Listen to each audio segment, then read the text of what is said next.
అద్భుతమైన వీడియోలు ఖడ్గం మినిస్ట్రీ అనే ఈ ఛానల్లో బైబిల్కి సంబంధించిన ఇలాంటి లేటెస్ట్ వీడియోస్ అప్డేట్స్గా వస్తాయి. ఈ ఛానల్ని సబ్స్క్రైబ్ చేసుకుని వాళ్ళు సబ్స్క్రైబ్ చేసుకోండి, తెలియని వారికి షేర్ చేయండి. ఇవి సండే స్కూల్ పిల్లలకును, విశ్వాసులకును, సేవకులకును బైబిల్ని అర్థవంతంగా చదవటానికి, బోధించటానికి కూడా ఎంతగానో సహాయపడతాయి. ఆల్రెడీ ఈ వీడియోలన్నీ ఈ ఛానల్లో రెఫరెన్స్తో సహా వివరంగా ఉన్నాయి. చూడండి, బైబిల్ని అర్థవంతంగా చదవండి.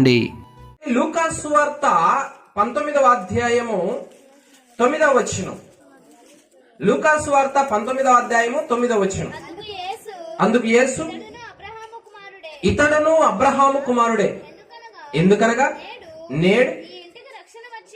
నేడు ఈ ఇంటికి రక్షణ వచ్చి ఉన్నది. చాలు, ఇక చక్కగా వాక్యాన్ని వినండి. నా వైపు చూసి, యేసుక్రీస్తు వారు యెరికో పట్టణంలో ఉన్న జక్కయ్య అనే ఆయన ఇంటికి వెళ్ళి ఆ ఇంటిలో ఈ మాట చెప్తున్నాడు. ఏమనంటే, నేడు ఈ ఇంటికి రక్షణ వచ్చింది. దేవుడే చెబుతున్నాడు. అదివరకు ఆ ఇంటికి రక్షణ లేదు. అదివరకు ఆ ఇల్లు ఎలా ఉన్నది అంటే దేవుడి దృష్టిలో రక్షణ లేని విధంగా ఉన్నది.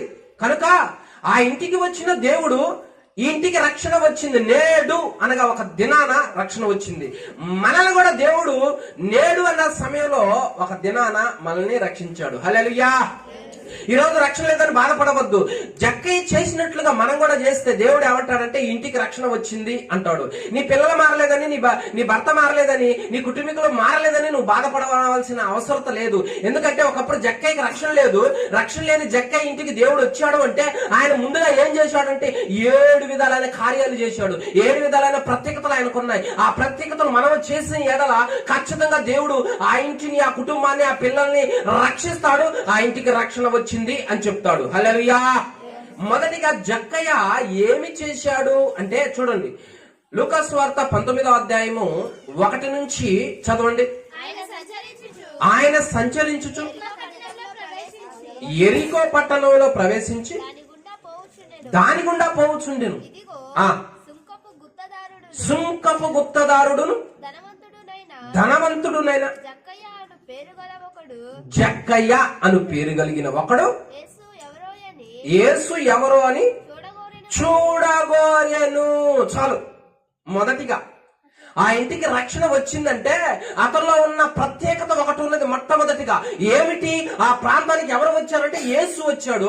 యేసు వచ్చినప్పుడు జక్కయ్య ఏం ఆశపడుతూ ఉన్నాడు అంటే ఆయన చూడాలని ఆశ కలిగింది, ఆయన చూడాలని మనసు కలిగింది. ఈ రోజుల్లో చాలా మంది ఒక హీరోని, ఒక హీరోయిన్ ని, ఒక సినిమాని, ఒక ఎగ్జిబిషన్ ని, ఒక షాపింగ్ ని అన్ని చూడాలని ఆశపడుతున్నారు. కానీ యేసును చూడాలన్న ఆశ కలగాలి, యేసును చూడాలన్న తపన కలగాలి, యేసుతో మాట్లాడాలన్నా, యేసు వాక్యం వినాలన్నా ఆసక్తి కలగాలి, ఆ మనసు ఉండాలి. పెద్దలకి, పిల్లలకి, అందరికీ ఆ ఆశ కలిగి ఉంటే ఆ కుటుంబం ఎలా ఉంటది అంటే చూడండి, కీర్తనల గ్రంథం 107:9.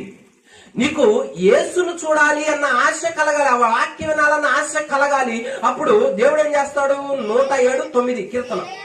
ఏలైనగా ఆశగల ప్రాణమును, ఆశగల ప్రాణమును ఆయన తృప్తిపరుస్తాడు. హల్లెలూయా. ఏం చేస్తాడు? ఆయన ఆశ కలిగిన ప్రాణాన్ని తృప్తిపరుస్తాడు. కనుక ఏం చేయాలి? మొట్టమొదటిగా నీ ఇంటికి రక్షణ లేదు, నువ్వేం చేయాలి? నీ కుమారులకు రక్షణ లేదు, నువ్వేం చేయాలంటే ఉన్న ఒక్క వ్యక్తి అయినా, దేవుని సన్నిధికి వచ్చే వ్యక్తి అయినా ఆయన్ని చూడాలి, ఆయన వాక్యం వినాలి.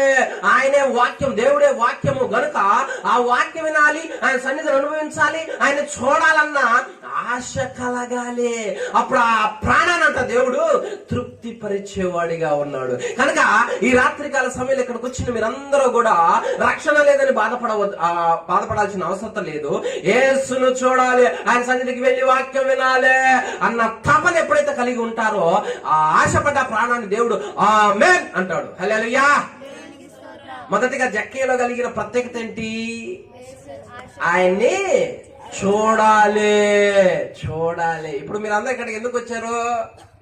యేసుని చూడాలి అంటే వాక్యము వినాలి. దేవుడు ఎవరో అంటే వాక్యమే దేవుడు. గనుక ఆశతో వచ్చారు. మనల్ని కూడా ఆయన తృప్తిపరిచేవాడిగా ఉన్నాడు. మన జీవితంలో కూడా ఎంతకాలం ఆశతో ఉన్నావు, నీ ఆశను నిర్వీర్యం చేయడం, నీ ప్రయాసమును నిర్వీర్యం చేయడం, నీ కోరికను ఖచ్చితంగా సిద్ధింపజేస్తాడు. నువ్వు దిగులు చెందకు. నీ కుటుంబీకులందరూ రక్షించబడతారు, నీ కుటుంబీకులందరూ కాచి కాపాడబడతారు. మొదట నీలో తపన కలగాలి, ఆశ కలగాలి. ఆయన వాక్యం వినాలి, ఆయన సన్నిధానానికి రావాలన్న ఆ తపన ఉంటే ఖచ్చితంగా దేవుడు ఒక రోజు నిన్ను తృప్తిపరుస్తాడు. హల్లెలూయా. రెండవదిగా జక్కయ్యలో ఉన్న ప్రత్యేకత ఏమిటి అంటే 19:3 చదవండి. అయినందున మొదటేమో చూడాలని ఆశ కలిగిందమ్మా. వచ్చాడు, గబగబ వచ్చాడు. ఏసు చుట్టూ జనాలు ఉన్నారు, 12 మంది శిష్యులు ఉన్నారు, 1000 మంది జనం.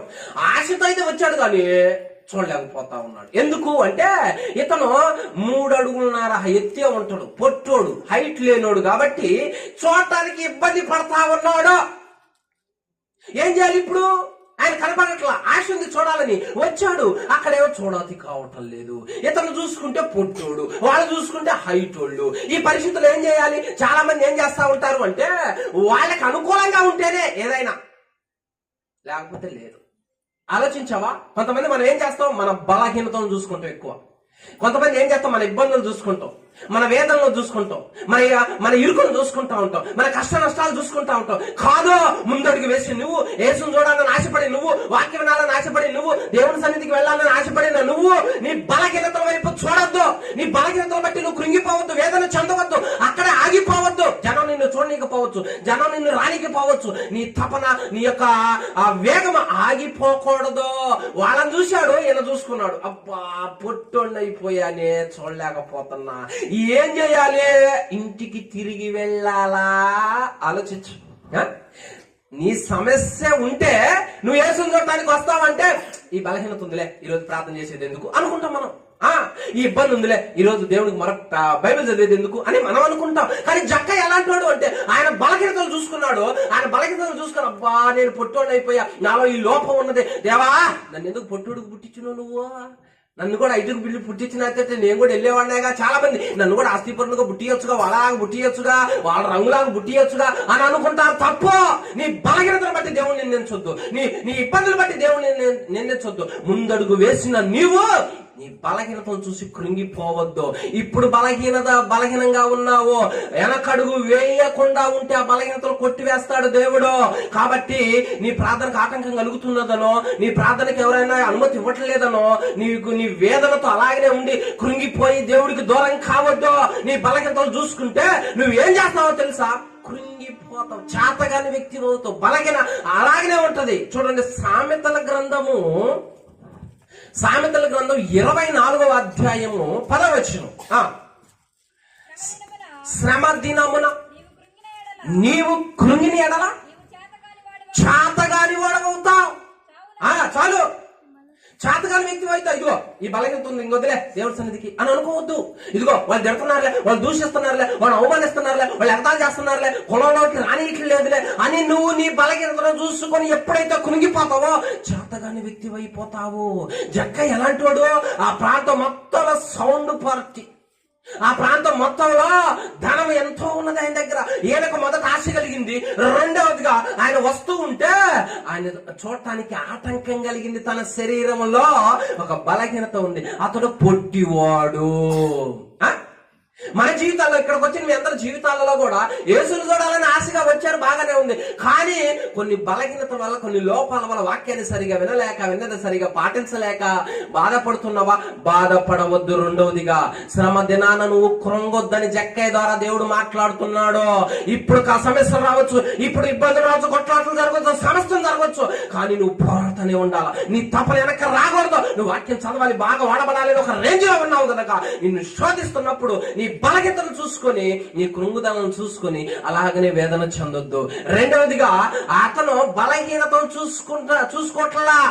ఏం చేస్తున్నాడు? అదే 3వ పాయింట్లు ఏం చేస్తున్నాడు? 4వ వచనంలో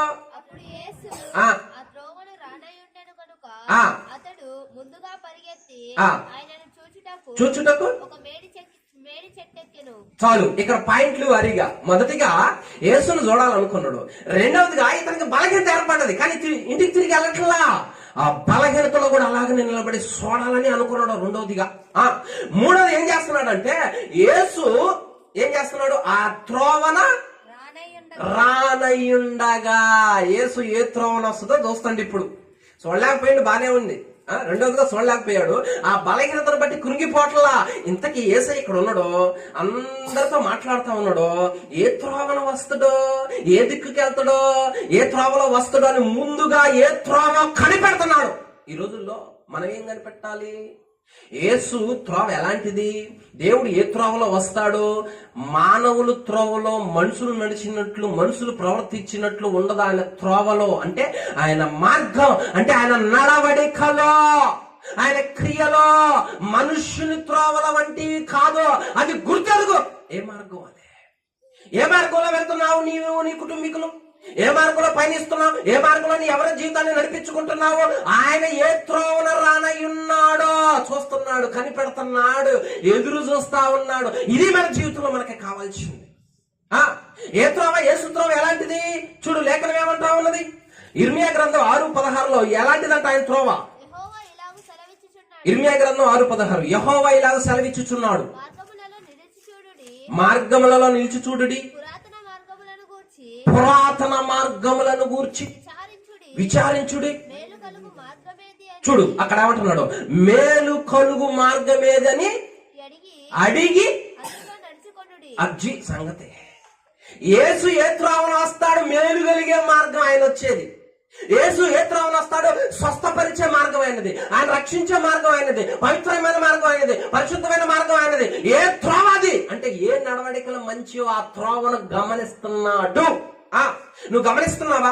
నువ్వు ఆలోచిస్తున్నావా? నా పిల్లలు ఈ లోకంలో తిరుగుతున్నారే, ఈ లోకంలో చెడు వ్యసనాలకు బానిసలు అయిపోయారే, ఈ లోకంలోనే ఉన్నారే, పాపంలో బంధించబడి ఉన్నారే. ఆ త్రోవను కనిపెడదాం. మేలైంది ఏ త్రోవ? యేసు త్రోవ. నా త్రోవలో మరణం లేదు, ఆ త్రోవలో జీవే ఉన్నది. అందుకని ఆ త్రోవను గుర్తెరగాలి. వాక్యం చెప్తే రావటానికి ఇష్టపట్లా, వాక్యం దగ్గర కూర్చోటానికి ఇష్టపట్ల. ఈ రోజు పిల్లలు ఎలా ఉన్నారనుకున్నావు? అల్లరైతే చేస్తారు కానీ దేవుని సన్నిధిలో కూర్చోలేరు. ఆ త్రోవ వాళ్ళకి ఇష్టం ఉండదు, ఆ త్రోవలో నిలవలేరు, ఆ త్రోవలో వాళ్ళకి తెలియదు అసలు. అల్లా పెరుగుతున్నారు ఇళ్లలో, అలా ఉంటున్నారు ఇళ్లలో.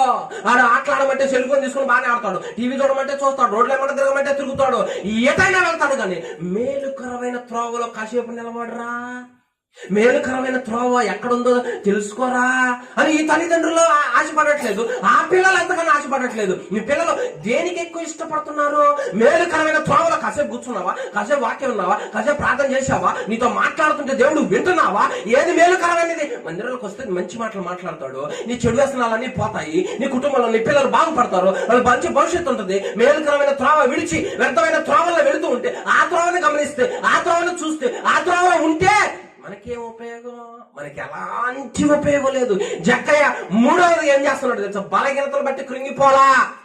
ఒక ఆదివారం నీకు బలహీనత వస్తే మందిరానికి రావు. కానీ ఎలాంటి వాడు? 2 స్టెప్పులో బలహీనతలు ఉన్నాయి, పట్టించుకోవట్లా. 3వ స్టెప్పులో అసలు ఆయన ఏ త్రోవలో వస్తాడో అంటే మేలుకరమైంది ఆయన త్రోవ. ఆయన త్రోవ ఎలాంటిది? పరిశుద్ధమైంది ఆ త్రోవ. పిల్లలు చెప్పాలి మీరు, యేసు త్రోవ ఎలాంటిదో తెలుసా? మేలుకరమైనదే. నీకు ఒక మేలు చేస్తాడు, మన ఆరోగ్యానికి మేలు చేస్తాడు, దురలవాట్ల నుంచి విడిపిస్తాడు, చెడు వ్యసనాల నుంచి విడిపిస్తాడు, లోకంలో కలవనీయడు, ఆత్మను రక్షిస్తాడు, ఆ కుటుంబం బాగుంటుంది. అది యేసు మార్గం, అది మేలైన మార్గం. మరి ఏది మార్గం? వ్యర్థమైన చెడు వ్యసనాలు మార్గమా? ఆ దారి నువ్వు చూసుకునేది. ఏం చూపిస్తున్నావు నీ పిల్లలకి ఈరోజు? ఏ మార్గాన్ని చూపిస్తున్నావు? ఏ మార్గంలో నడిపిస్తా ఉన్నావు? ఇంత లేని పిల్లలు బూతులు మాట్లాడి లోకపరంగా తిరుగుతూ ఉంటే ఏ మార్గాన్ని వాళ్ళకి అలవాటు చేస్తా ఉన్నావు? ఏ మార్గాన్ని వాళ్ళకి చూపిస్తా ఉన్నావు? ఆ మార్గంలో వాళ్ళు ఉన్నారని తెలీదా? ఆ దెయ్యం మార్గం అని తెలీదా? సాతాను మార్గం అని తెలీదా? మేలుకరమైన మార్గాన్ని చూపించాలి. చూడాలి మొదట కుటుంబీకులు, కుటుంబాన్ని నడిపించే వ్యక్తిగా, కుటుంబాన్ని నడిపించే పెద్దగా. మేలుకరమైన మార్గంలో నువ్వే లేకపోతే నీ పిల్లలు ఎలా ఉంటారు? మేలుకరమైన మార్గం నువ్వే చూడకపోతే వాళ్ళు ఎలా చూస్తారు? అందుకనే ఈరోజు చెడు అబ్బి సాతాను చేతిలో బందీ అయిపోయింది. ఈరోజు చెడు అబ్బి ఎంతో మంది దేవుడికి దూరస్తులుగా మేలుకరమైన మార్గంలో లేరు. తమ శరీరాన్ని పాడు చేసుకుంటున్నారు, తమ కళ్ళను పాడు చేసుకుంటున్నారు, నోటిని పాడు చేసుకుంటున్నారు, ఉన్న పాటునే వృద్ధులుగా మిగిలిపోతా ఉన్నారు. ఇదా దేవుడు మనకి చెప్పేది? ఇదా దేవుడు కోరుకునేది? జక్కయ్య మూడవదిగా బలహీనతలు చూసుకోవట్లేదు. రెండవదిగా మూడవ దగ్గరకు వచ్చేసరికి ఆయన ఎటు వస్తాడో, ఏ మార్గాన వస్తాడు? మంచి మార్గం ఆయనదే. మంచి నడవడికలో యేసు దగ్గరికి నీ పిల్లలు నడిపించు, నీ భర్తను నడిపించు, నీ కుటుంబాన్ని నడిపించు. వాళ్ళు ఎలా ఉంటారు? ఇందాక అమ్మాయి చెప్పింది, మీ అందరి ముందు నిలబడి మాటలు 4 చెప్పింది. ఇది దేవుడిచ్చే ఘనత, ఇది దేవుడిచ్చే ప్రత్యక్షత. ఇలా ఉంటే ఎలా ఉంటుందో తెలుసా? మేలుకరమైన మార్గం ఎవరైతే చూస్తారో, ఆయన ఎటైతే వస్తున్నాడో ఆ మార్గాన్ని చూస్తారో, ఆ కుటుంబం అలా ఉంటది. ఆ కుటుంబం ఎట్లా ఉంటది? నది దగ్గర నాటబడిన మొక్కవలే ఉంటది. అలాంటి మనం కోరుకోవటానికి ఇష్టపడాలా? హల్లెలూయా! ఎలాంటిది కోరుకోవటానికి ఇష్టపడాలి? ఏ మార్గాన్ని? అమ్మా, ఇప్పుడు మనం ఇక్కడ ఎందుకు వచ్చాం? ఏ మార్గాన్ని చూడటానికి వచ్చాం? ఇక్కడ మనకి యేసు మార్గం మేలైనది. ఎందుకు వచ్చారు? మేలైంది మాట్లాడుతుడు, నాకు మేలు చేస్తుడు, నన్ను బాగు చేస్తుడు అని మేలుకరమైన మార్గం ఏదో తెలుసుకొని ఇక్కడికి వచ్చాం. కాసేపు టీవీలు బంద్ చేసి, లేకపోతే కుటుంబాన్ని నడిపించే పెద్దలు జక్కయ్యలాగా ఉండాలి. మందిరానికి వచ్చే పెద్దలు జక్కయ్యలాగా మేలైన మార్గం ఏదే అని ఆలోచించాలి. ఇది జక్కయ్యలో ఉన్న మూడవ ప్రత్యేకత. హల్లెలూయా! దేవుడు ఆ ప్రత్యేకత మనందరికి ఇచ్చును గాక. 4వ ప్రత్యేకత ఏముంది ఆయన దగ్గర? చూడండి 14:4. ఇంకా అప్పుడు యేసు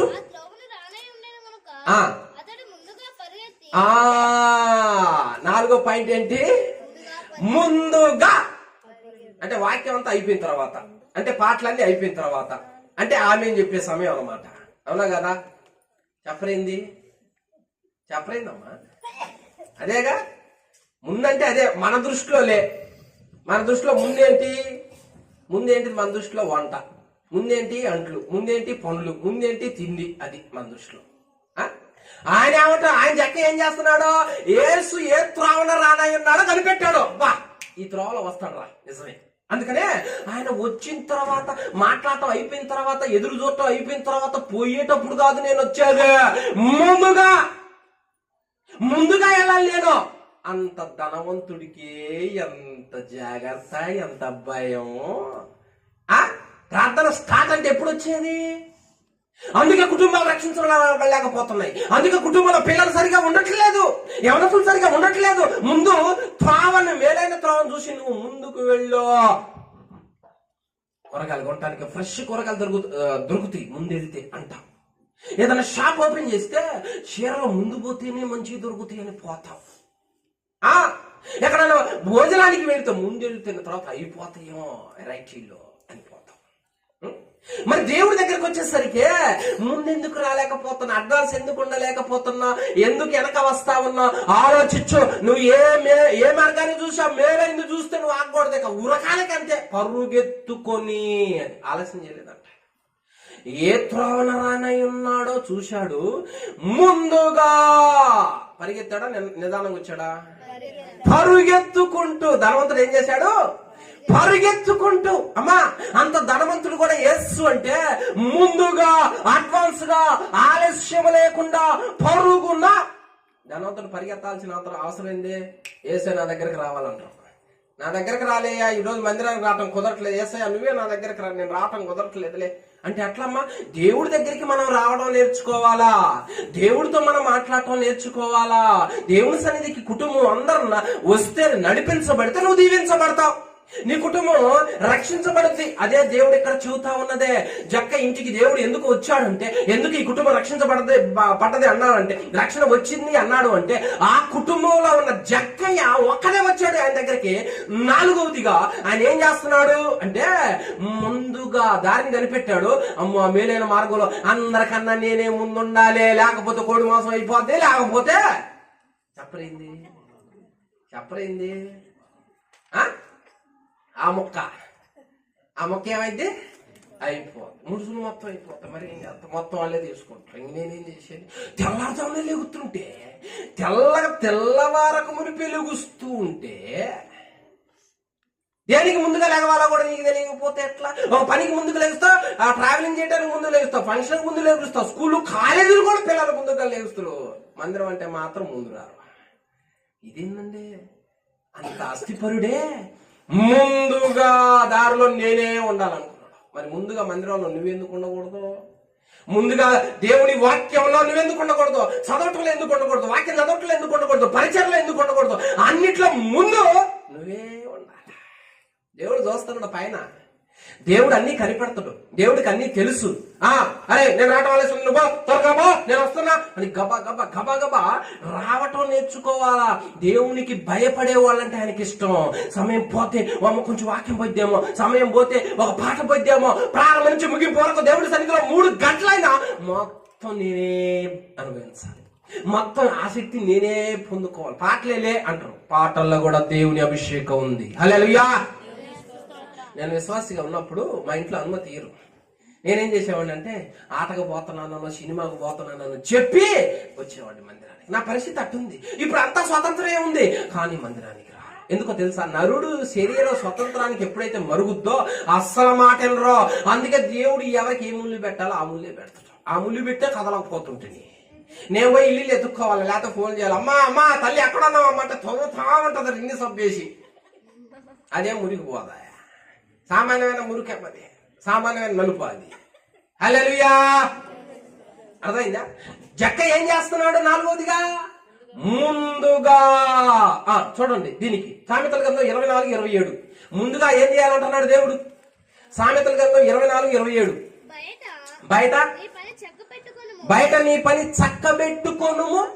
అదిగో చూడు ఏమంటున్నాడు? ముందుగా పొలములో, ముందుగా పొలంలో నీ పని చక్కబెట్టుకో. పొలం అంటే నీ ఇల్లు.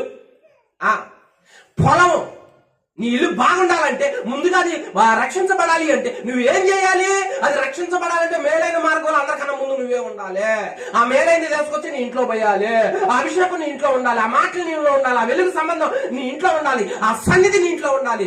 మేలైన దాంట్లోకి అడుగు పెట్టి వస్తే ఇంట్లో అదేగా ఉండేదే. మేలైన దాంట్లో ముందు లేకపోతే అభిషేకం మొత్తం అయిపోయిన తర్వాత, పాటలు ఆరాధన మొత్తం అయిపోయిన తర్వాత, నువ్వు అంతా అయిపోయిన తర్వాత అప్పుడు వచ్చి ఉంటే నువ్వు లాస్ట్. ముందుగా లాస్ట్ వాళ్ళకి ఏం దక్కుద్దమ్మా?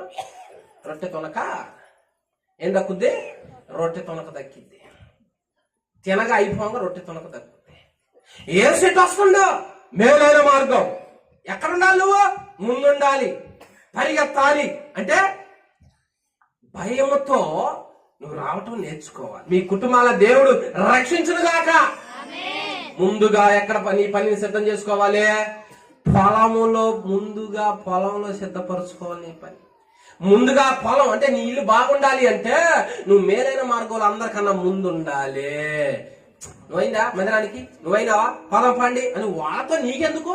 ఆలస్యమైన వాళ్ళతో నువ్వు ఉండవనుకో నిన్ను కూడా తడువు చేపిస్తారు, నిన్ను కూడా పాడనీరు, నిన్ను కూడా వాకింగ్ చదవనీరు, పరిచయం చేయనీరు. వాళ్ళ బ్యాచ్ కాదు నువ్వు ముందు బ్యాచ్, ముందుండే బ్యాచ్, నీ పిల్లలు ముందుండే బ్యాచ్. జక్క ఇంట్లోంచి ఒక్కడే వచ్చాడు. అన్నిట్లో చూడు ఎట్లా ఆలోచిస్తున్నాడు. అతను నడవడికలు చూడు ఎట్లా ఉన్నాయో. మొదటి నుంచి 4వ పాయింట్ దగ్గరకు వచ్చేసరికి మేలైన మార్గం కనిపెట్టాడు. 3వదిగా 4వదిగా ముందుగా పరిగెడతా ఉన్నాడంట. 5వదిగా ఇంకేం చేసిండో చూడండి. 19:4 ఇందాక ముందుగా పరిగెత్తి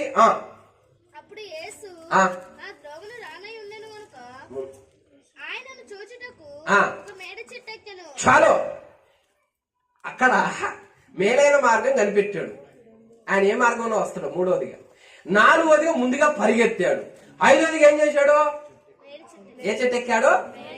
మేడు చెట్టు ఎక్కాడు. సారీ, రాయల చెట్టు ఉండాలి. నేను ఎక్కాలనుకుంటే కుదరదమ్మా. అంటే దీన్ని బట్టి అర్థం ఏంటి? ఏది ఉంటే దాన్ని సర్దుకో.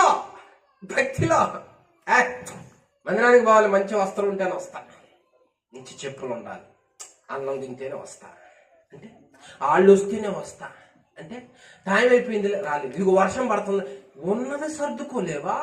ఉన్న దాంట్లో తృప్తి పొంది రాలేవా? చాలా మంది ఏం చేస్తారు? అన్ని సౌకర్యాలు ఉంటేనే. మేడి చెట్టు ఉంది, ఉన్న సమయానికి అదే అడిగిపోయి చూశాడు, ఏది లేదు అందుబాటులో, అదొక్కటే ఉంది, ఇది ఒక్కటి రాలే, దీన్నైనా వినియోగించుకొని యేసును చూద్దాం అనుకున్నాడు ఆయన. హల్లెలూయా! అట్లా ఆలోచించావా? వస్త్రాలు కొత్త లేకపోయినా పర్వాలా, ఆ సమయాన తిండి ఉండి లేకపోయినా పర్వాలా, నువ్వేం చేయాలి? ఇది దాల్లే ఉన్నది, ముందు వెళదాం అడిగి అనుకోవాలి. ఎంతో మంది చేసేది అదే. బైక్ లేదులే, సైకిల్ లేదులే, అది లేదులే, ఏంది వంకలో కిలోమీటర్లు నడిచి సువార్త ప్రకటించారు ఆ రోజుల్లో. ఏది ఉంటే అది తిన్నారు, ఏది ఉంటే అది కట్టుకున్నారు, ఏది ఉంటే అది అనుభవించి ముందుగా రావటం, ఉన్నదాన్ని వినియోగించుకొని యేసును చూడటానికి వచ్చారు వాళ్ళు. అందుకే వాళ్ళ జీవితంలో గొప్ప అద్భుతాలు జరిగాయి. మనకు అన్నీ కావాలా, అన్నీ ఉంటేనే మన భక్తి, అన్నీ ఉంటేనే మనం చేస్తాం. కొంచెం కొదవైనా సర్దుకోలేము, దేవుడు ఇచ్చిన దాంతో తృప్తి పొందలేము. దేవుడు అన్ని ఇస్తేనే మన భక్తి, లేకపోతే ఏమీ లేదు. జక్కయ్య అలాంటి కాదు, అవసరానికి ఇది ఉందిలే, ఇంకా దీన్ని ఉపయోగించుకుందాము, దీని ద్వారా యేసుని చూద్దాము అన్న ఆలోచన కలిగి ఉన్నాడో, అన్న భావన కలిగి ఉన్నాడో. మందిరానికి ఎందుకు రావాలంటే నీళ్లు పోసుకోలేదు అంటుండే. నీళ్లు పోసుకోకపోతే యేసయ్య ప్రార్థన అంగీకరించడా? నీళ్లు పోసుకోకపోతే ప్రార్థన ఏనాడా? నీకు అవసరానికి ఏది ఉందా అది వినియోగించుకుంటురా. దేవుడు చెప్పేది ఏంటి?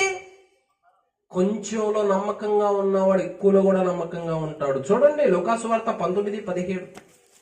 అవసరాలు అన్ని తీరుతేనే వస్తా. బలా మంచి దాసుడా,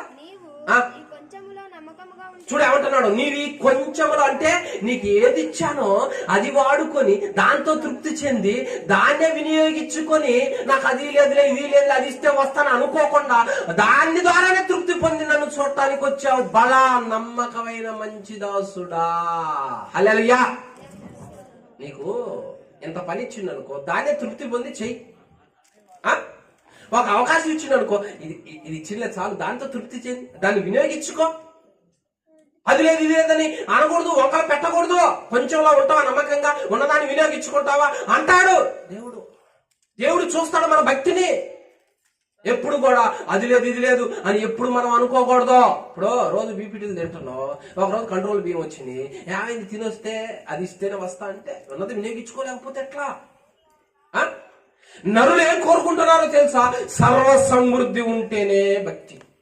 మేడి చెట్టు విలువైతే కాదది, మేడి చెట్టు గొప్పదే కాదది, మేడి చెట్టు టేకు చెట్టు కాదది, మేడి చెట్టు ఎలాంటిది గొప్పది కాదది, పేరు కలిగింది కాదది. అయినా ఆ ఉన్నది వినియోగించుకుంటాలే అనుకున్నాడు ఆయన. దాంతోనే యేసును చూస్తాలే అని అనుకున్నాడు ఆయన.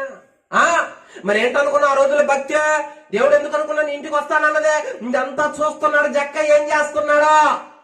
ఒక ధనవంతుడు నేను మేడి చెట్టు ఎక్కేది ఏందిలే అంటే అంటే అర్థం ఏంటంటే నేను నడిచిపోయేది ఏందిలే.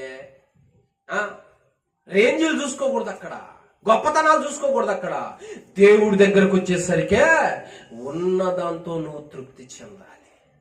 ఉన్నదాంతోనే నీకు మర్యాద లేదనో, నీకు కుర్జీ లేదనో, నీకు పార్టీ లేదనో, నీకు ప్రార్థన లేదనుకో, ఉన్నది ఇచ్చిన దాంతో తృప్తి చెందు. ఆ సమయానికి దేవుడు మేడి చెట్టునే పెట్టిండు అక్కడ.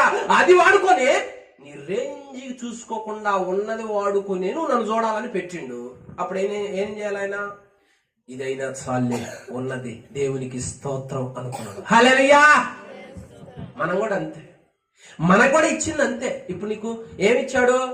ఇది ఇచ్చా, దీన్ని వాడుకొని దీంతో తృప్తి చెంది నన్ను చూడు అన్నాడు అనుకో, నువ్వు అదే తృప్తి కలిగి ఉండు. ప్రభువా వాళ్ళనే బాగా దీవించును, వాళ్ళు మేళ కడుతున్నారు, నన్నే పూరి గుడిసెలో ఉంచును అంటే ఉన్నదంతో వినియోగించుకోవడం కాకుండా జనాలతో మనకేం పని?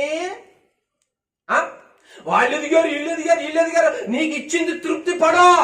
గంజి నీళ్లు పెడితే గంజి నీళ్లు తాగు, మాంసం ఇస్తే మాంసం తిను, ఏది ఇస్తే అది తృప్తి చెందో. జక్క ఎలాంటి వాడు అనుకున్నా? ఆస్తిపరుడు, ఘనమైన వాడే, కానీ ఆడికి వచ్చేసరికి ఉన్నదే వాడుకొని యేసుని చూడాలి. మొత్తానికి యేసుని చూడాలి, ఏదైనా సరే యేసుని చూడాలి. ఆ సమయానికి ఏది ఉంటే అది. ఎంత ఆశ అండి, ఎంత తపనండి. శుభ్రంగా నేను స్నానం చేసి చెంటు కొట్టుకుని వెయిటేసి తల మెరిచిపోయి డ్రెస్ చేసుకుని మందిరానికి పోవాలనుకుంటే ఏసయ్య ఆడ ఉండడో పోతడం. ఏసయ్య ఆడ ఉండడో. నువ్వు ఉన్నది వినియోగించుకుని రావటం నేర్చుకోవాలి. 5వదిగా ఏం చేస్తున్నాడు జక్కయ్య?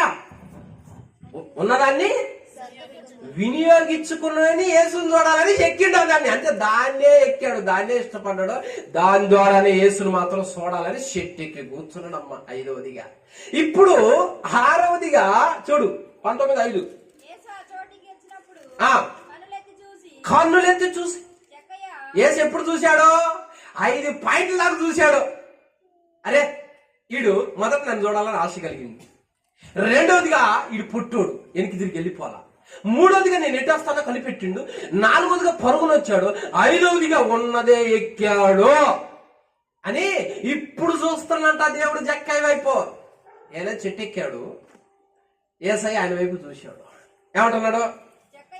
జక్కయ్య అదిగో చూడు ఏమంటున్నాడు, జక్కయ్య త్వరగా దిగు. ఎందుకో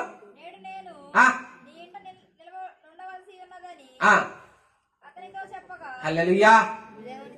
చూడు దేవుడు ఏమంటాడో, ఏనేమో చెట్టి ఉన్నది అద్దుకొని చూడాలని ఎక్కాడు. దేవుడు ఏమంటున్నాడు అంటే నేనే నీ ఇంటికి వస్తాను అంటున్నాడు. ఎంత ధన్యత చూడరాదంటే. ఆయన వేరే యుద్ధం ఏం చేయలేదాడా? ఆయన ఏం చేయాలి? 1,00,000 రూపాయలే కానికీయలేదు ఆయన. ఆ ప్రత్యేకతలు చూడు, ఆ జాగ్రత్తలు చూడు, ఆ అడ్వాన్స్ చూడు, ఆ బలహీనతలు చూసుకోపోవటం చూడు. నువ్వు కూడా కృంగిపోకూడదు. నిన్ను కూడా నీ ఇంటికి వస్తానని అనాలి దేవుడు. నువ్వు చింతించుతున్నావు, కొన్ని వాటికి వెనుదిరుగుతున్నావు, అలా ఎప్పుడు చేయొద్దు. జక్కయ్య త్వరగా దిగో, నేను నీ ఇంట్లో ఉండవలసి ఉన్నదే అంటున్నాడంటే ఎంత ధన్యత. తర్వాత ఏమంటున్నాడు ఆయన? త్వరగా దిగి చూడు. యేసు ఎప్పుడైతే ఈ మాట అన్నాడో అంతటి వాడే త్వరగా దిగాడు. చాలా మందిని దేవుడు పిలుస్తాడు. దేవుడు పిలుస్తున్నప్పుడు కొంతమంది ఏం చేస్తారు తెలుసా? ఆయన మాట వినరు. ఆయన ఇప్పుడు పిలుస్తుంటే రేపు స్పందిస్తారు.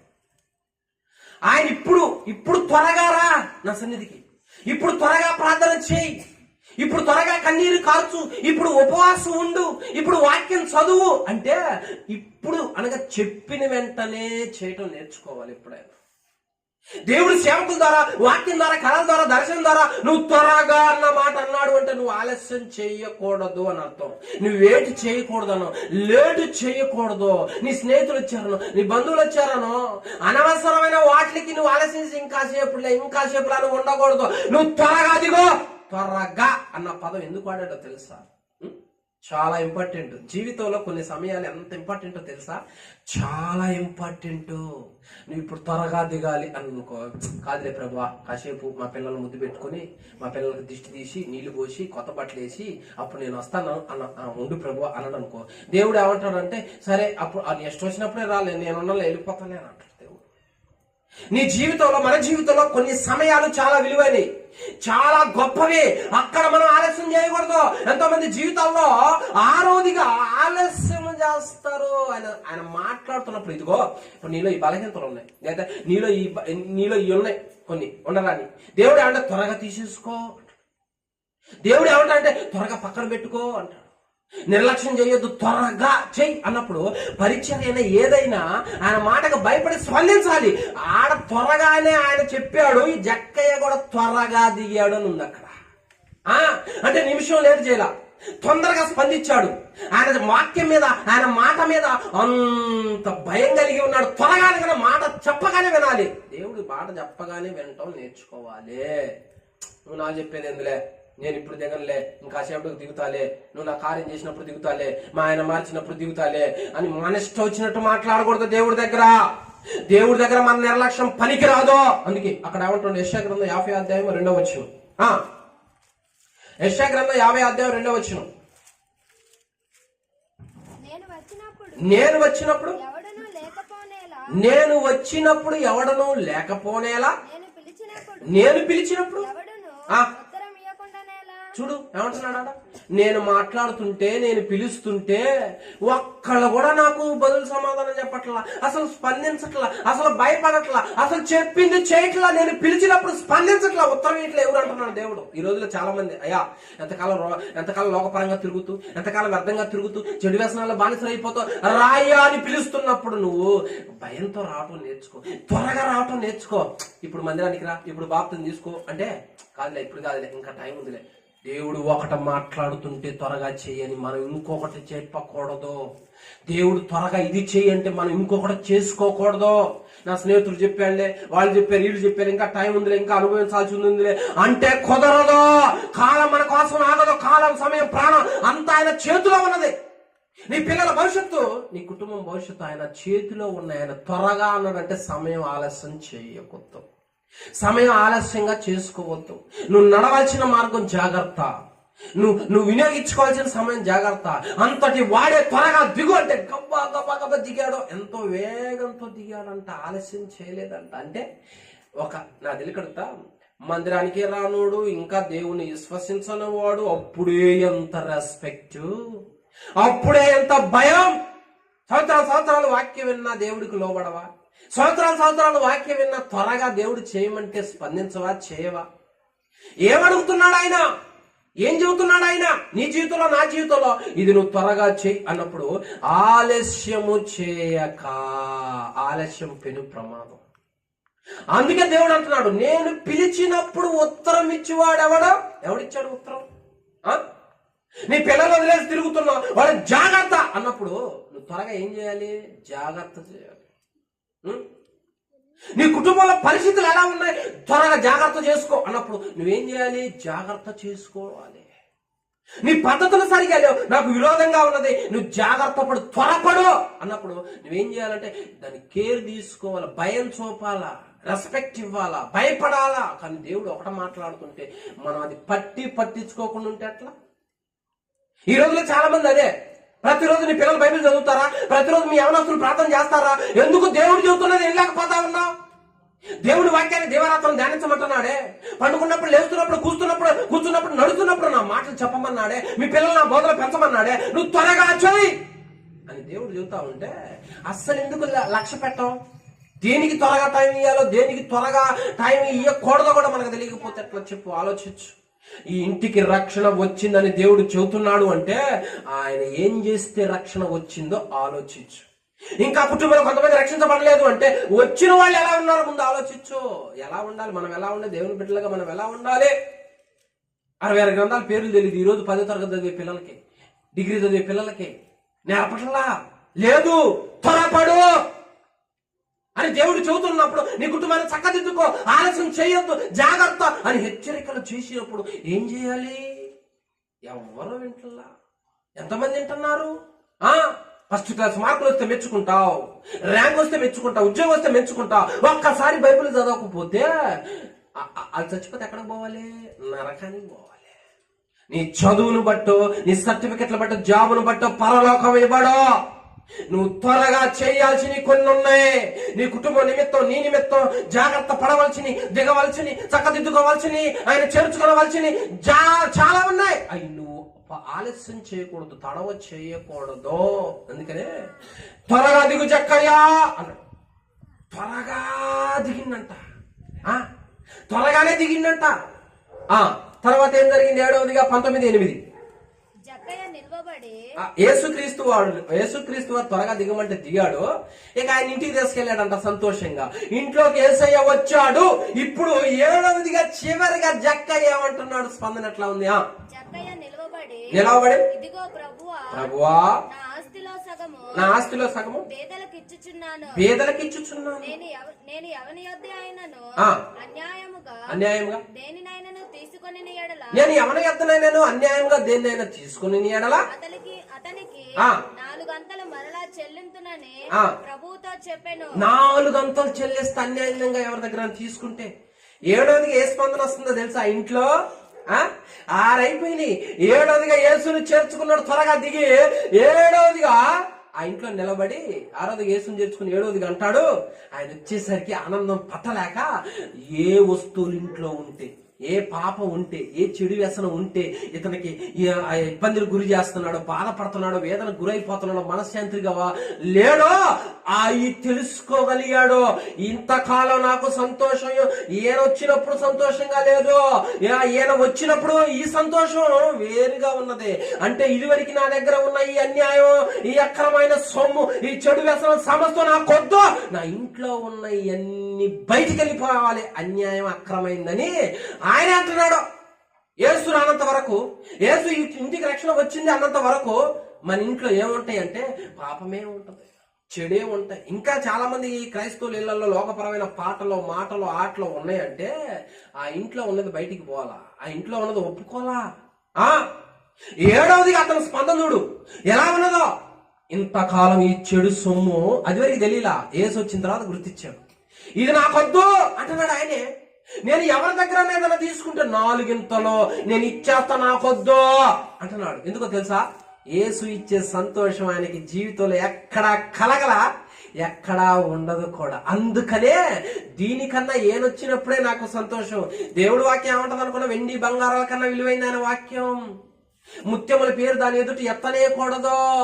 జ్ఞానం ఎలాంటిది అనుకున్నావు? వజ్ర వైడూర్యాల కన్నా గొప్పది దేవుడు వాక్యం అంటే.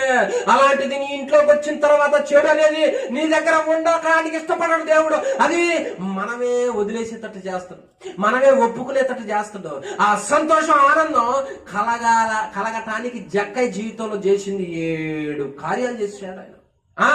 యేసు రావటానికి ఇన్ని చేసి 7వదిగా నేను ఎవరి దగ్గర అన్యాయం చేస్తే అది ఇచ్చేస్తున్నానయ్యా. చూసావా? మారు మనసు, పశ్చాత్తాపం అంటే అది, వదిలేటువంటి అది, ఒప్పుకోవటం అంటే అది. అందుకే లేఖనం ఏమంటున్నది చూడండి. అతిక్రమము, కీర్తన గ్రంథం 32:5. అతిక్రమం ఏం చేస్తున్నావు? ఎప్పుడు కూడా దోషాన్ని కప్పుకోకూడదు. నా దోషమును కప్పుకొనక. చూసావా? యేసు మన ఇంటికి వస్తే ఇంకా మనలో దోషాలు ఎందుకు ఉంటాయి? యేసు మన ఇంటికి వస్తే ఇంకా పాపం అలాగనే ఎందుకు కూర్చుకుంటాం? ఇంకా ఎందుకు ఒప్పుకోలేము? ఇంకా దాన్ని విసర్జించలేము. ఎందుకు? యేసు ఇంటికి వస్తే దాని ముందు ఒప్పుకుంటాము. నా దోషములు కప్పుకొనక, నా అతిక్రమలు కప్పుకొనక ఒప్పుకొంటిని. ఎందుకు ఒప్పుకోవాలి తెలుసా? అతిక్రమలు దాచిపెట్టేవాడు వర్తిల్లడు.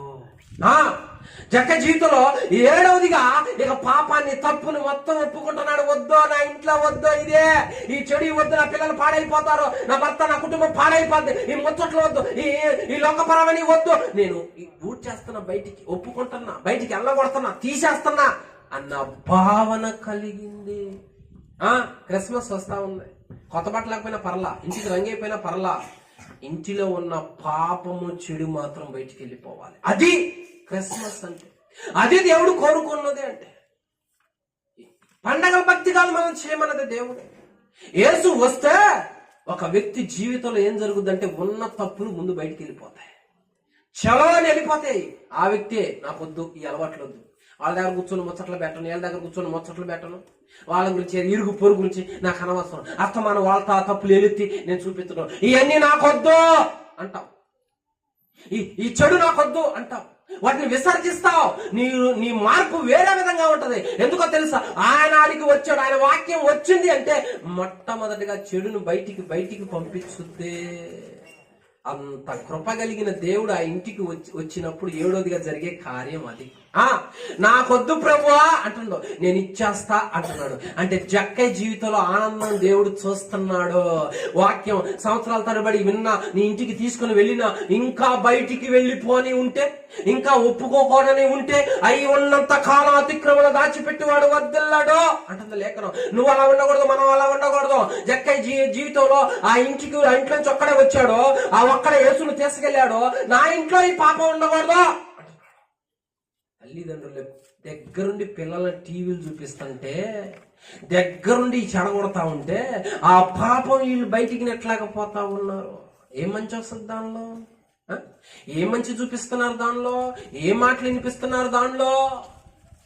ఏం చూపిస్తున్నారు దానిలో? జక్కయ్య విసర్జించినట్లుగా ఎందుకు విసర్జించలేకపోతున్నావు? దాని మీద ఉన్న శ్రద్ధ వాక్యం మీద ఎందుకు ఉండదు? అందుకనే ఈ రోజుల్లో ఎలా ఉన్నారు యవనస్తులు అంటే, అన్నిటికీ ఆకర్షితులు అవుతున్నారు, కానీ వాక్యానికి ఆకర్షితులు కావటంలా. ఇళ్లలో పాపం బయటికి పోవాలా. ఎందుకో తెలుసా? స్టార్ ఇంట్లోకి వచ్చింది అంటే వెలుగింట్లోకి వచ్చింది. దేవుడి వాక్యం జక్క ఇంట్లోకి వచ్చింది. నిజమైన వెలుగు, నిజమైన వాక్యం ఎవరింట్లోకి అయితే వస్తుందో ఆ ఇంట్లో పాపం ఉండదు. అది మనం ఏం చేస్తాం అంటే నెట్టేసుకుంటాం, విసర్జిస్తాం, తీసేసుకుంటాం, వద్దు అని అనుకుంటామో. ఒకటే కాదు, 4 ఇంతలు ఇస్తానన్నాడంటే ఆయనలో సంతోషం ఎంత కలిగి ఉండాలి, ఆనందం ఎంత కలిగి ఉండాలి. కనుక నీ కుటుంబం రక్షించబడలేదని నువ్వు ఇప్పుడు బాధపడుతున్నావేమో, ఆ కుటుంబం రక్షించబడాలంటే నువ్వు చేయాల్సింది అది చేయాలి. నువ్వు ఒప్పుకోవాల్సినవి ఒప్పుకోవాలి, నువ్వు నడవాల్సినవి నడవాలి, నువ్వు చేయాల్సినవి చేయాలి. ఖచ్చితంగా దేవుడు ఏమంటాడు జక్కయ్య కుటుంబాన్ని? ఇప్పుడు ఏమన్నాడు 19:9లో? అందుకు యేసు ఎందుకనగా నేడు ఈ ఇంటికి రక్షణ వచ్చి ఉన్నదే. అంటే ఆ ఇంట్లో రక్షణ లేకుండా చేసేది ఏదీ లేదు అంటున్నాడు దేవుడు. ఆ ఇంట్లో పాతాళానికి తీసుకెళ్లేది, నరకానికి తీసుకెళ్లేది ఏదీ లేదు. ఆ ఇల్లు, ఆ పిల్లలు అందరూ రక్షించబడ్డారు అంటున్నాడు దేవుడు.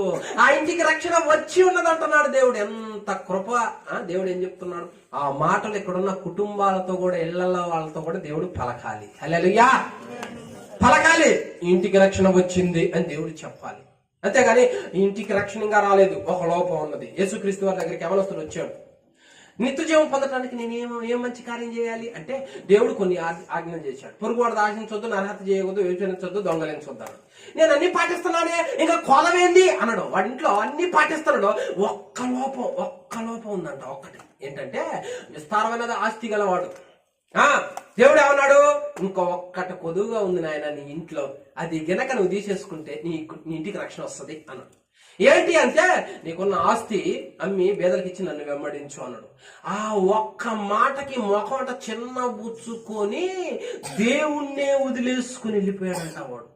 దేవుణ్ణే కాదనుకున్నాడంట ఆ వ్యక్తి. అంటే చూడు, ఒక్క లోపం, ఒక్క తప్పు, ఒక పొరపాటు, ఒక పాపము ఒక ఇంట్లో దాగి ఉంటే ఆ కుటుంబం రక్షించబడదు అంటున్నాడు దేవుడు. ఆ కుటుంబం పాడైపోద్ది అంటున్నాడు దేవుడు. యవనస్తుడా, ఇందుని బట్టి నీ కుటుంబం ఎలా ఉన్నదో, మీరు మీ కుటుంబం ఎలా ఉన్నాయి, మీ పిల్లలు ఎలా ఉన్నాయి, ఆ తప్పులు జక్కలాగా 4 గంటలుగా అంత చేదరించుకోవాలి. ఉన్నది తీసుకున్నది ఒకటే, అంటే తప్పు చేసింది ఒకటే, 4 గంటలు చేదరించుకోవాలి. దాన్ని 4 గంటలుగా దూరంగా ఉండాలి. దానికి అంత ఎడ ఉండాలి దానికి. అప్పుడు దేవుడు అంటాడు, ఈ కుటుంబంలో వెలుగు ఉన్నది, ఈ కుటుంబంలో వెలుగు అగ్ని కంచె ఉన్నది, ఈ కుటుంబంలో దేవుని ప్రత్యక్షత ఉన్నది, రక్షణ ఉన్నది, వీళ్ళ తలల మీద నా హస్తం ఉన్నది అంటాడు దేవుడు. ఇది మనం కోరుకోవాలి. ఇది తప్ప మనం ఏది కోరుకున్నా ఆ కుటుంబాలు రక్షించబడవు. పిల్లలకి ఆస్తులు ఇవ్వచ్చేమో, పొలాలు ఇవ్వచ్చేమో, మంచి బట్టలు ఇవ్వచ్చేమో, తినే ఇవ్వచ్చేమో, రక్షణ ఇవ్వకపోతే ఎందుకు ఈ జీవితం? పిల్లలకి, కుటుంబాలకి, మీ పిల్లలకి రక్షణ ఇవ్వకపోతే ఎట్లా? ఇంట్లో ఉన్న చెడుని జక్క తీసేస్తున్నా బయటికి. నువ్వు తీసేసి ఎప్పుడన్నా, నువ్వు విసర్జించు ఎప్పుడన్నా, కాదనుకున్నావు ఎప్పుడన్నా, అంత దూరంగా ఉన్నావు, అంత దూరంగా పెట్టావు నీ పిల్లల్ని, అప్పుడు ఆ కుటుంబానికి రక్షణ వస్తుంది. అది దేవుడు కోరుకునేది. చేయడానికి వేరు ఏది చూడకూడదు. పిల్లలు తెలుసు తెలియక రోడ్డు దాడుతున్నప్పుడు ఎంత జాగ్రత్త. మరి చెడు అక్కడే ఉన్నది కదా, దాన్ని ఎందుకు, ఆ విషయంలో ఎందుకు అంత జాగ్రత్త తీసుకోలేకపోతున్నావు? నువ్వు సిగరెట్ తాగితే వాళ్ళు సిగరెట్ తాగుతారు, నువ్వు మందు అయితే వాళ్ళు తాగుతారు, నువ్వు బూతులు మాట్లాడితే వాళ్ళు బాగా బూతులు మాట్లాడతారు. ఏది చేస్తున్నావో ఒక్కసారి ఆలోచించు. దేవుని సన్నిధిలో నీ కుటుంబానికి వెలుగు వచ్చి ఉన్నది అనాలి, నీ కుటుంబం రక్షించబడ్డది అనాలి, నీ కుటుంబంలో చెడుది ఏది లేదు, చేదని వేరు ఏది లేదని దేవుడు చెప్పాలి. అంతేగాని నేను బాగానే ఉన్నాలే, మాకు బాగా జరుగుతుందిలే, మంచి జాబులే అని అనుకుంటే కుదరదా. దేవుడు ఇచ్చిన అవకాశాన్ని జక్కయ్య బాగా వినియోగించుకున్నాడు. చూశాడు, 5 పాయింట్లు చూశాడు. 6వదిగా దిగో వస్తాను, దిగాడు, ఆలస్యం చేయాల. 7వదిగా ఇంటికి వెళ్ళగానే ఆయనే ఒప్పుకుంటున్నాడు. బయటకు వస్తుంది కొంతమంది. యేసు ఇంటికి వస్తే వాక్యం వింటే ఏడిచి అయ్యా నన్ను క్షమించంటారు కొంతమంది. అంత పశ్చాత్తాపం వస్తుంది. ఇక నుంచి నేను ఈ పాపానికి దూరంగా ఉంటా, నా కుటుంబాన్ని జాగ్రత్త చేసుకుంటా అన్న పశ్చాత్తాపం వస్తుంది. ఎందుకంటే అతిక్రమ దాచిపెట్టేవాడు ఒడిదిల్లడు అంటుంది కాబట్టి లేఖనం. నువ్వు ఎప్పుడైతే ఈ భావన కలిగి ఉన్నావో అప్పుడు దేవుడు ఏమంటాడంటే, బాధపడమాకు, నీ భర్తకేం కాదు, నీ పిల్లలకేం కాదు, నీ కుటుంబానికి ఏం కాదు, ఎందుకంటే ఈ ఇంట్లో నేనున్న రక్షణ నిజంగా ఇక్కడ నాకు కనపడుతుంది అనాలి. హల్లెలూయా. దేవుడికి మన జీవితాల్లో, మన ఇళ్లలో కనపడాల్సింది డబ్బు, నగలు, బంగారం, ఫర్నిచర్ అదొక్కటే కాదు. రక్షణ కనపడాలి, మారు మనసు కనపడాలి, బాప్తిజం కనపడాలి, వెలుగు కనపడాలి. అవి లేక యవ్వనస్తులు ఎంత పాడైపోతున్నారో ఒక్కసారి ఆలోచించు. వాళ్ళ జీవితాన్ని వ్యర్థానికి ఉపయోగించుకొని బ్రతికుండంగానే కాలిపోతున్నారు దురలవాట్లలో. ఆ ఇంట్లో దేవుడికి రక్షణ కనపడట్లేదు. అందుకనే జక్కయ్య లాంటి వాళ్ళు లేవాలి ఆ ఇంట్లో. ఒకళ్ళు జక్కయ్య లాంటి ఇంట్రెస్ట్ కలిగిన వాళ్ళు, ఆసక్తి కలిగిన వాళ్ళు, లోపాలున్న వాటి వైపు చూసి బలకిన పడని వాళ్ళు యేసుని ఇంటికి తీసుకెళ్లే వాళ్ళు, అక్కడికి ఆయన వచ్చిన తర్వాత అన్ని బయట వేసేవాళ్ళు వ్యర్థమైంది. ఆ కుటుంబాన్ని ఖచ్చితంగా రక్షణలోకి నడిపిస్తారు. నువ్వు మారుమనసు పొంది ఎంత కాలమైంది, నేను ముగించబోతున్నా. నువ్వు మారుమనసు పొంది ఎంత కాలమైంది, నువ్వు దేవుడి సన్నిధికి వచ్చి ఎంత కాలమైంది, బాప్తిజం తీసుకొని ఎంత కాలమైంది, ఒక్కనైనా నడిపించుకున్నావా, ఒక్కనైనా ఆ చెడుని తీసేసుకున్నావా, నీ కుటుంబంలో రక్షణ ఉందా, నీ పిల్లల జీవితంలో రక్షణ ఉందా? లేకపోతే ఇంకా దర్జాగా ఎలా ఉండాలనిపిస్తా ఉన్నదా నీకు? యెహోవా మీకు దొరుకు కాలమునందే ఆయన్ని పట్టుకోండి, వేడుకోండి. ఒక సమయానికి ఆయన నిలవలేడు. హల్లెలూయా. దేవుడు మనకిస్తున్న అవకాశం ఎలాంటిది? వెలుగు ఉండగానే మనం ఏం చేయాలి? జాగ్రత్త పడాలి. ఎందుకో తెలుసా? భూమి మీదకి భయంకరమైన దినాలు రాబోతూ ఉన్నాయి. భూమి మీదకి మనం ఏ దినాల్లో ఉన్నామో తెలుసా? నోవా కాలంలో ఉన్న దినాలు ఎంటర్ కాబోతున్నాయి అంటుంది లేఖనం. అంత దినాల్లో ఇదే. ప్రేమలు చల్లారిపోతాయి, ఎవరంతటి వాళ్ళ స్వార్థం. ఇలాంటి దినాలలో నోవాకు లాగా ఉండాలి, ఇలాంటి దినాల్లో జక్కేలాగా ఉండాలి. అందుకని యేసుక్రీస్తు వారు ఆ ఎరుకో పట్టణానికి వచ్చాడు. ఈ రాత్రి నీ ఇంట్లోకి వస్తాడు. ఆయన రావడానికి సిద్ధంగా ఉన్నాడు. నువ్వు కూడా యేసుని ఇంటికి తీసుకుని పోవడానికి సిద్ధంగా ఉన్నావా? ఆయన చూడటానికి వచ్చి నువ్వు వెనకడుగు వేయొద్దు. వచ్చిన వ్యక్తి యేసుని తీసుకుని వెళ్ళాడు, వ్యర్థమైన బయటికి తీసేసుకున్నాడు. ఇప్పుడు దేవుడు ఏమంటున్నాడు? ఇక మంది ఏం చేయలేదు, ఇక చెడు వ్యసనాలు ఏమేం చేయలేవు, ఇక నీ కుటుంబానికి పాపం ముట్టలేదు, ఈ కుటుంబానికి రక్షణ వచ్చింది అంటే నేనే ఇక్కడ ఉన్నా కాబట్టి హ్యాపీగా ధైర్యంగా ఉండు ప్రియ దేవుని బిడ్డ అంటున్నాడు దేవుడు. హల్లెలూయా. ఈ రాత్రి ప్రతి బిడ్డ కుటుంబంలో దేవుడి అద్భుతం చేయునుగాక. ప్రతి బిడ్డ జీవితంలో జక్కయ్యలాగా నడిచి కుటుంబాలను రక్షణ మార్గంలో నడిపించుదుముగాక. కుటుంబంలో దేవుడి రక్షణ వచ్చిందని అనునుగాక. మీ కుటుంబంలో మీ పిల్లల జీవితంలో వెలుగు ప్రకాశింపబడునుగాక. దురలవాట్లన్నీ మనం ఒప్పుకుందాముగాక. ఆమేన్. ప్రార్థన చేసుకుందాం. తల్ల వంచు. అందరికీ వందనములు. ఖడ్గం మినిస్ట్రీ వీడియోలకు సంబంధించిన బుక్కు ప్రింట్ అయి సిద్ధముగా ఉన్నది. మొదటి బుక్కు ఈ కనిపించే 30 అంశాల మీద ఉన్నది. కావలసిన వారు ఈ నెంబర్కు కాల్ చేసి ఆర్డర్ చేసుకొనగలరు.